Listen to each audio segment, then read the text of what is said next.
Say it again. Dante's voice was calm, almost too calm for what had just happened. The crowd had frozen, conversation silenced. Even the birds overhead seemed to pause. It was supposed to be an ordinary Saturday morning. Farmers market, families pushing strollers, couples browsing fresh produce under white tents, the scent of peaches and roasted coffee in the spring air. Dante had come with nothing but a shopping bag and the hope of picking up ingredients for his mother's birthday dinner. He wasn't expecting to become the center of a storm. The woman's face was red, not from heat, but from rage. Her name was Karen, though no one knew it yet. Blonde hair stiff with hairspray, sunglasses pushed up onto her head like a crown. She stood inches from him, finger jabbing the air like it was a weapon. "I said what I said," she barked, voice cracking. "If you people don't like how we do things here, you can go back to Africa." A gasp rippled through the crowd. Some people looked away, others fumbled for their phones. Dante didn't flinch. His 6'3" frame stood solid, dark skin glowing under the morning sun. His tailored navy polo and pressed khakis gave no hint of aggression. He wasn't here to fight. He hadn't raised his voice. But the way he looked at her with disappointment, not anger, that's what unsettled her most. She wasn't used to being challenged, not like this. The argument had started small. A parking spot, a mistake. She'd nearly clipped his car while reversing. When he calmly asked her to be more careful, she exploded. First calling him aggressive, then intimidating. And finally, the slur that turned the market into a courtroom without walls. Go back to Africa. Dante's hands remained at his sides. He could feel every eye burning into his skin.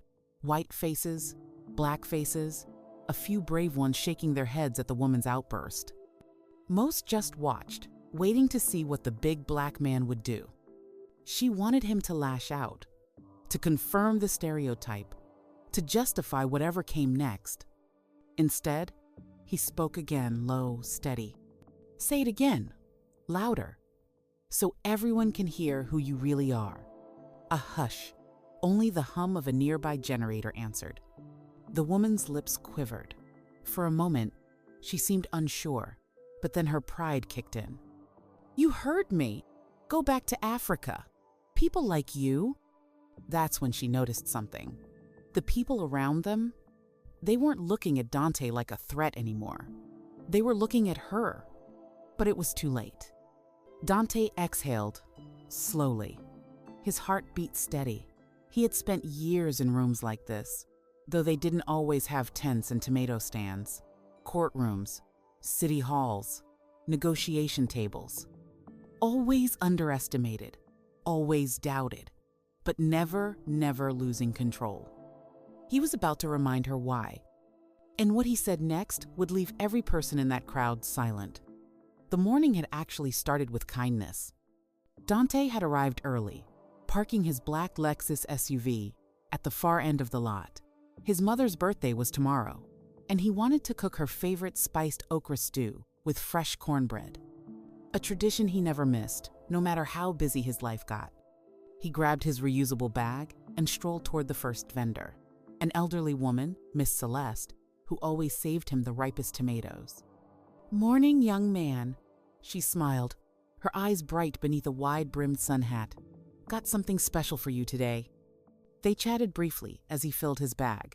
People who frequented the market knew Dante as polite, soft-spoken, and generous, always tipping vendors a little extra, always greeting the elders first. But in the background, conflict was brewing.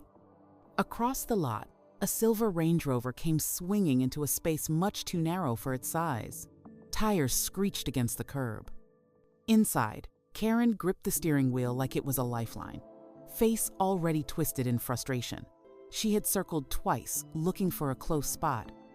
As Dante placed his tomatoes in the bag, he heard the sharp crunch of a bumper. His car. The Lexus rocked slightly as the Range Rover's rear clipped the front bumper, a small scrape, but visible. Dante calmly set down his bag and walked over. He wasn't angry, just disappointed. Karen was already stepping out, sunglasses pushed up like a crown, her mouth pinched tight. "You hit my car," Dante said, voice even. No, I didn't, she snapped without even looking. Your car was sticking out too far. That's your fault. Dante glanced at the tire marks. Clear evidence. But he kept his tone measured. Ma'am, I'm sure it was an accident, but you'll need to provide your insurance so we can get this resolved. That's when it started. She froze, taking in the full sight of him. Tall, broad shoulders, confident but calm. A black man standing firm but polite. Her eyes narrowed. I'm not giving you anything, she hissed. You people always try to scam decent folks, not this time. Dante blinked. You people. He felt the shift in the air, the tension curling like smoke between them. A few nearby shoppers paused, sensing the storm forming. I'm simply asking for your insurance, he repeated. Karen crossed her arms, raising her voice. No, you're harassing me. You're trying to intimidate me. The old playbook. Accuse the black man of aggression. Reverse roles. Make herself the victim. A small crowd began to gather. Phones came out. Someone whispered, just give him the insurance. Karen's face reddened. Mind your business. Then her breaking point. If you don't like how we do things here, she snarled, eyes wild, you can go back to Africa. The words sliced through the crowd like a blade. Silence. Even Miss Celeste, who had followed the commotion, gasped and put a hand to her heart. Dante didn't move. His mind replayed the moment slowly, like a courtroom tape. He had spent years building a reputation beyond reproach. A business owner, a community leader, a mentor for young black entrepreneurs. And yet, one careless woman thought she could reduce him to nothing with 7 hateful words. Say it again, he said softly. The crowd leaned in. Tension gripped the air like a held breath. And Karen, fueled by pride and fear, did. But what she didn't know, what no one knew yet, she had just set the stage for her own downfall. And Dante was about to flip the entire script. The words still hung in the air, heavy as thunderclouds. Go back to Africa. It wasn't just an insult. It was a dismissal, a demand that Dante erase himself, his roots, his rights, his very presence. The crowd had frozen, some in shock, others in fear of what might come next. Dante stood tall, though inside, something ancient stirred. Not anger, not yet. A deeper emotion, the one every black man knows too well. The weight of expectation, the expectation to stay calm when disrespected, to protect yourself and them from their own ignorance, to be the adult when others choose to act like children. Karen didn't notice the shift. She was too deep into her rage, too sure the crowd would side with her. After all, how many times had society rewarded people like her for the same behavior? She took a step forward, voice growing shrill. This is my country. You people come here, take over everything, and then act like you own the place. Her finger jabbed dangerously close to Dante's chest. He didn't move, but his eyes sharpened, like a hawk locking onto prey. Someone in the crowd, a young Latina woman, spoke up. Ma'am, you're out of line. Karen whirled. Mind your business, he threatened me. It was a lie, clear as day. Yet the age-old playbook unfolded like clockwork. Disrespect. Deny wrongdoing. Claim to be the real victim. Call for backup, preferably law enforcement. And right on cue, Karen pulled out her phone. I'm calling the police, she declared, voice trembling with fake outrage. Let's see how they like your attitude. Dante's jaw tightened. Not from fear, from frustration. He knew how these stories usually ended. A black man calmly asking for fairness. A white woman crying threat. And squad cars rolling in before the truth could catch up. But not this time. Not today. A voice rang out from behind the crowd. That won't be necessary. Heads turned. Officer Reynolds, a tall black man in uniform, strode into the circle. His badge gleamed under the sunlight. A familiar face at the farmer's market. He knew Dante well. Karen's eyes lit up with sudden hope. Officer, arrest him! He threatened me! Reynolds didn't look at her. His gaze stayed on Dante, calm, respectful. "Is there a problem here, Mr. Johnson?" "Mr. Johnson. Not sir, not buddy, not you people." A title of respect. Dante nodded slowly. "There was a parking incident. She hit my vehicle. When I asked for insurance, she responded with." He paused, letting the crowd recall the words they just heard. Certain statements. Karen rushed to fill the silence. "He's lying. He's intimidating me. Reynolds raised a hand. "Ma'am, several witnesses have already approached me, including vendor security cameras that caught the entire exchange." Karen froze. Her phone lowered slightly. "And," Reynolds continued, "we don't tolerate hate speech here." The crowd murmured in agreement. Some nodded. A few people had even started recording videos, knowing this moment was bigger than a simple parking lot squabble. But Karen still didn't see it. Still didn't understand who she was up against. Because Officer Reynolds wasn't just familiar with Dante. Dante was the man who had hired him. But that revelation, that was coming next. Karen's confidence cracked, but it didn't shatter. Not yet. She still believed she had the upper hand. "I demand you arrest him!" she shrieked, voice echoing across the market. "He's harassing me!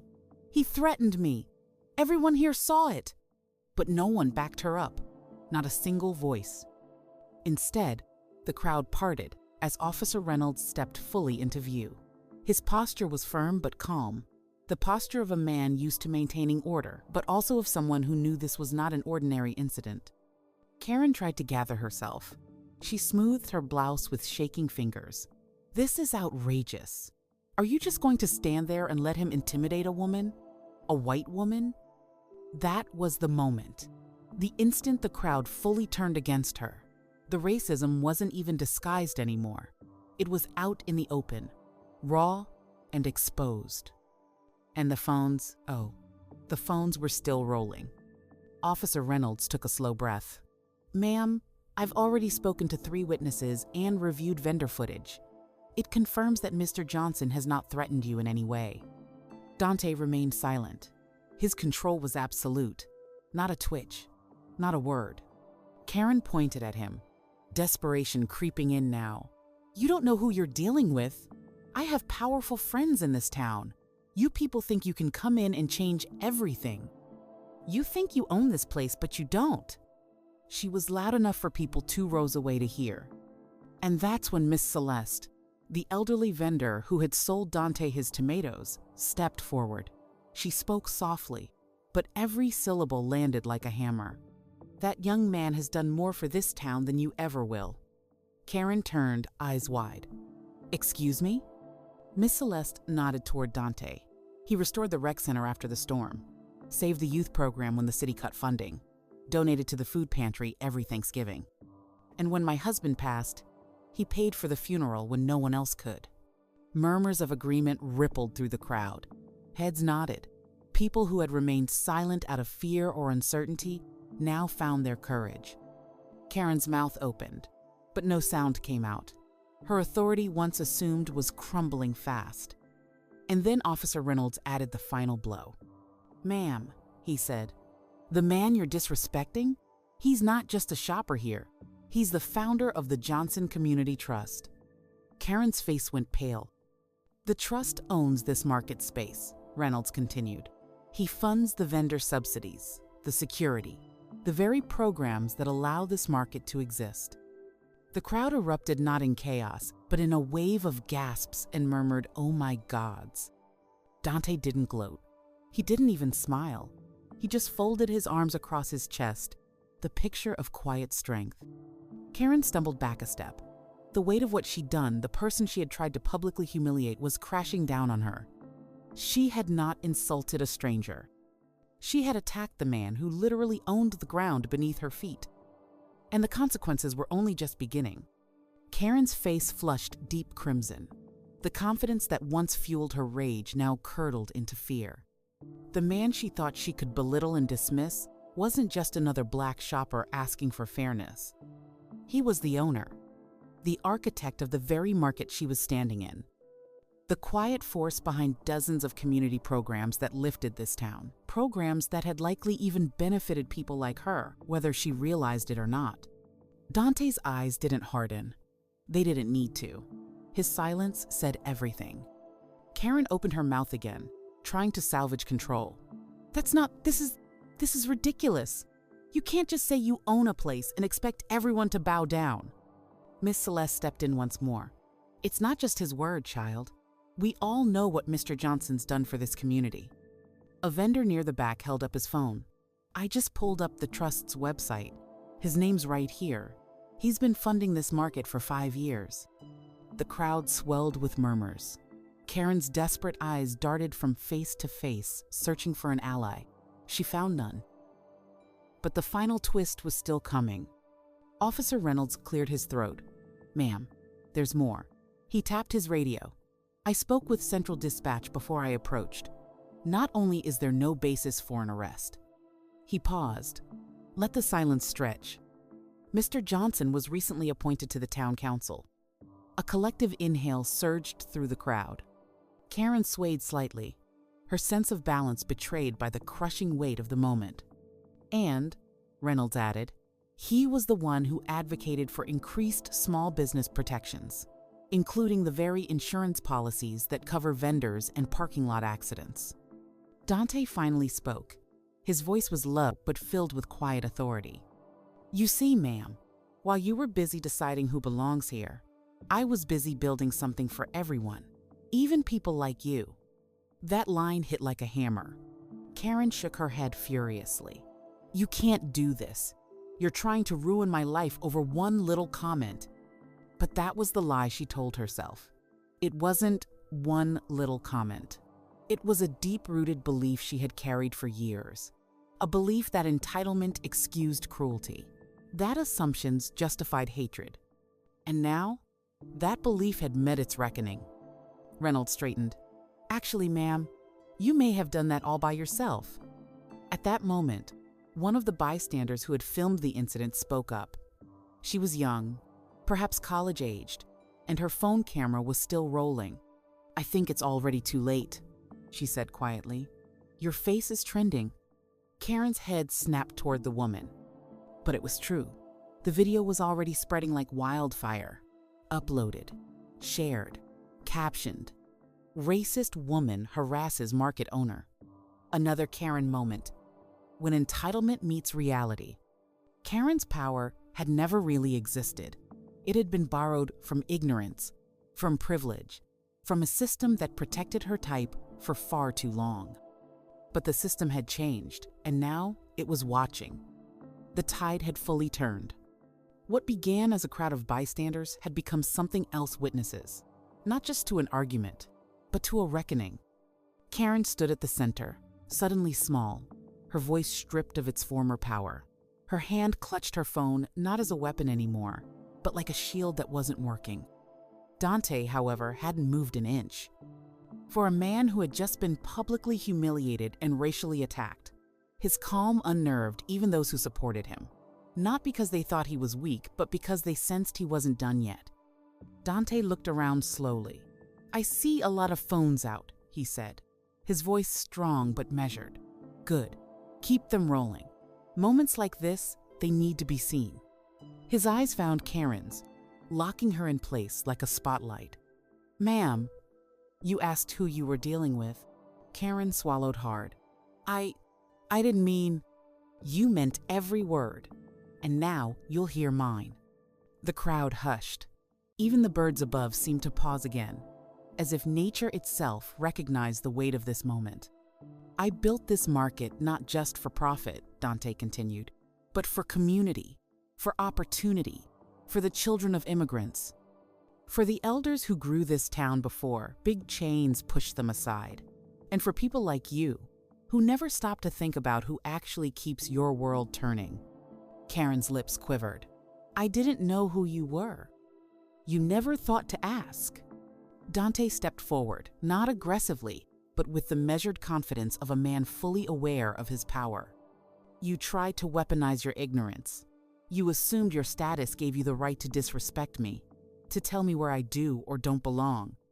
Karen opened her mouth, but no words came. "And now," Dante said, "you will find out what it feels like to answer for those assumptions." He turned to Officer Reynolds. "As owner of this property and member of the town council, I'm formally requesting that this individual be barred from this market indefinitely." The officer nodded.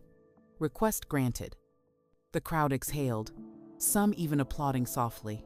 A few people called out, "That's right, and accountability." Karen gasped, "You can't do that. This is public property." Dante shook his head. "No, ma'am. It's private property, under the stewardship of the trust, which I chair." Her face collapsed into disbelief.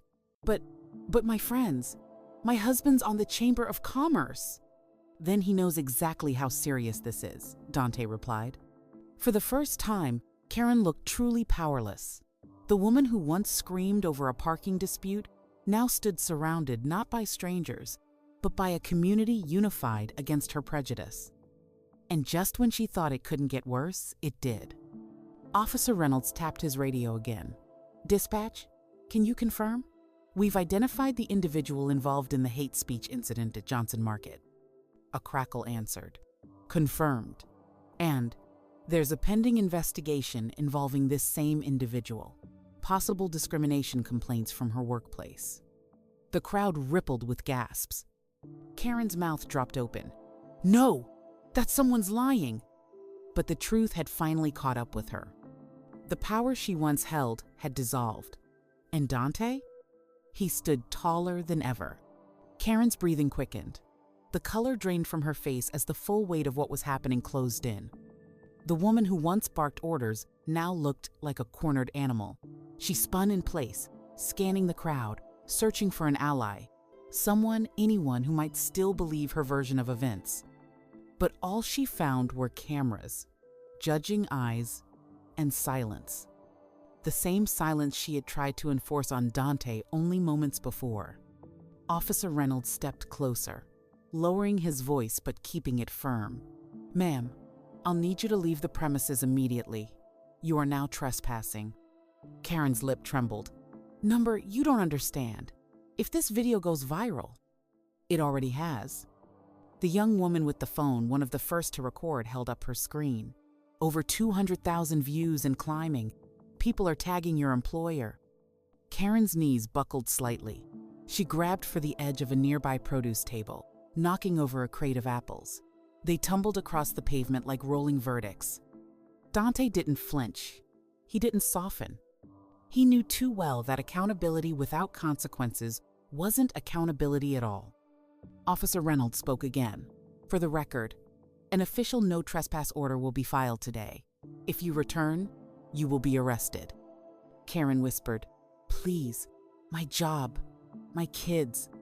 Finally, Dante's voice broke through, calm, controlled, but sharp enough to slice through any remaining illusions. "You should have thought of that before you tried to humiliate a stranger in front of his community. Before you tried to weaponize the same ignorance that's protected people like you for generations." He stepped forward not as a threat, but as a man offering truth, a final verdict. "I don't want to ruin your life. I just want you to understand that actions have consequences.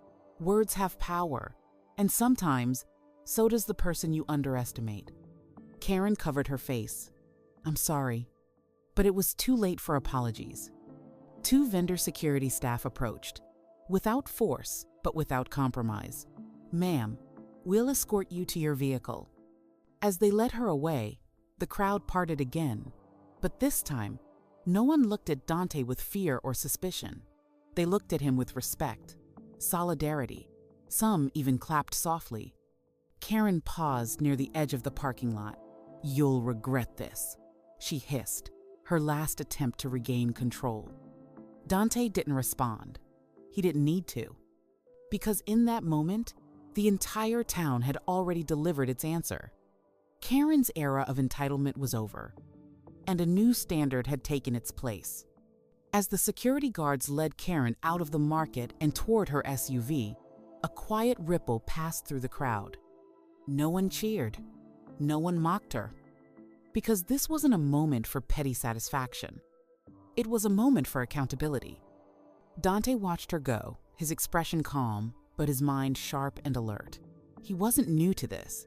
He had faced men in boardrooms who spoke her words in quieter, coded language, landlords who denied leases, bankers who raised interest rates without reason, teachers who lowered grades for children that looked like him. This wasn't about one woman's ignorance. It was about all of it, and how, in moments like these, silence was no longer an option. As Karen's vehicle pulled out of the lot, several people approached Dante. Miss Celeste touched his arm gently. "You did right, son. We all saw it. You stood tall." A father holding his young daughter nodded. "My little girl just asked me why that lady was so angry. I told her some people fear what they don't understand. But I also told her to remember how you stood your ground." Another vendor, Mr. Patel, offered a firm handshake. "If you ever need more volunteers for your Trust's youth programs, I'll send my boys. They should learn from a man like you." Dante accepted each gesture with quiet humility, not because he sought praise, but because he understood what was happening. This wasn't just about protecting his name. It was about setting a precedent for every Black man or woman who would stand in that lot in the future, for the next generation who needed to see that power could be reclaimed with dignity. Officer Reynolds approached, pulling out a folded paper. "We'll have the no trespass order finalized by tomorrow. Also, the mayor's office called. They saw the video." Dante raised an eyebrow. "That was fast." Reynolds smiled slightly. "They want to speak with you about expanding the Trust's influence in the next town district. They think this market, this moment, has shown what leadership looks like." Dante nodded, the corners of his mouth lifting in a subtle, knowing smile. Leadership didn't always come with applause. Sometimes it came through quiet resolve, standing firm when others tried to knock you down, turning disrespect into an opportunity for community growth. And while Karen's story would likely be chewed up by social media, memed, mocked, and then forgotten, Dante's actions would echo. Through every child who walked the market without fear, through every elder who sold their produce with dignity, through every young Black man who watched the video and learned that strength wasn't measured by how loud you shouted, but by how wisely you chose to stand, the market slowly returned to life. Vendors restocked their displays. Children's laughter floated back into the air, cautious at first, then joyful once more. It was as if the weight of the confrontation had lifted, replaced by something steadier respect. But Dante stayed still for a moment longer. He glanced toward the empty parking space where Karen's SUV had been. The scrape on his Lexus bumper still marked the spot, a minor scar, but a reminder too. Miss Celeste joined him quietly. She carried a paper bag filled with the tomatoes he'd picked out earlier. "I wrapped them up for you. Didn't want them to spoil." Dante smiled softly, accepting the bag. "Thank you." "You know," she said, eyes warm but serious, "there was a time not too long ago when the crowd wouldn't have stood by you. They'd have stood with her." Dante nodded. "I know. That's what makes today important. Not just that you stood your ground, but that others stood with you." He looked around at the market, faces he knew, faces he didn't. People of every shade who had, in a single hour, been forced to confront their own courage or their silence. "This isn't just my victory," Dante said. "It's theirs too." Miss Celeste smiled, spoken like a councilman. That made Dante chuckle, but behind the humor was something heavier. He thought of his grandfather, a man who had marched when marching meant being arrested, who had built a small corner store in a part of town where banks refused loans to Black men. A grandfather who once told Dante, "You'll know you've made progress, not when they stop trying to push you out, but when the crowd refuses to help them do it." Today, that prophecy had come true. Dante looked down at the tomatoes in his bag. "My mother's going to be proud." "She already is," Miss Celeste replied. As he turned to leave, Dante paused. A young boy, no older than 9, approached him. His skin was deep brown, his eyes wide with admiration. "Mr. Johnson?" the boy asked softly. "When I grow up, can I work for the market too?" Dante knelt to the boy's level. "Not just work for it. One day you'll run it." The boy's face lit up. And in that moment, the scrape on his car, the anger, the humiliation, it all became something else. Not a wound, not even a memory. A lesson. A sign that progress wasn't a finish line, but a series of small victories. Today had been one, and tomorrow would offer another. The sun was beginning its slow descent, casting long shadows across the market lot.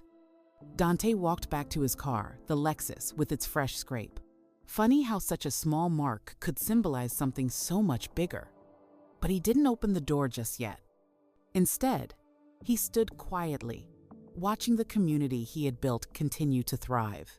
Vendors laughing again, customers browsing, children running between stalls. The weight of what had happened today lingered, but it wasn't heavy anymore. It was transformative.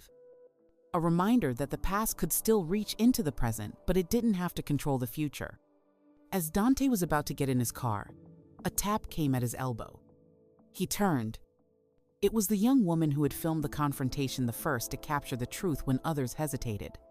"I just wanted to say thank you," she said, "for not backing down and for staying calm. That video, it's already been shared by some civil rights groups. People are calling you a role model." Dante shook his head gently. "I'm not trying to be anyone's role model. I just won't let disrespect go unchecked." The woman smiled. "Well, whether you meant to or not, you showed people how to flip the script." Those words stayed with him as he finally opened the driver's door. But before he sat down, his eyes landed on something. Tucked under his windshield wiper was a note, handwritten, folded neatly. He opened it. "Thank you for standing tall. My grandfather couldn't, but today you did. A neighbor." Dante stood motionless for a moment, the weight of the message settling over him. This wasn't just about the scrape, or the insult, or even Karen's public downfall. This was about every person who had been told to shrink themselves, to stay quiet, to go back to where they came from, and how, sometimes, it took just one stand to change everything. As he slid into his seat, the crowd continued to move in the background, life resuming, progress continuing. He started the engine. The scarred bumper would be fixed in time. But the lesson? That would remain. Some people tell you to go back to where you came from. Others watch you build a new future and realize it belongs to you now.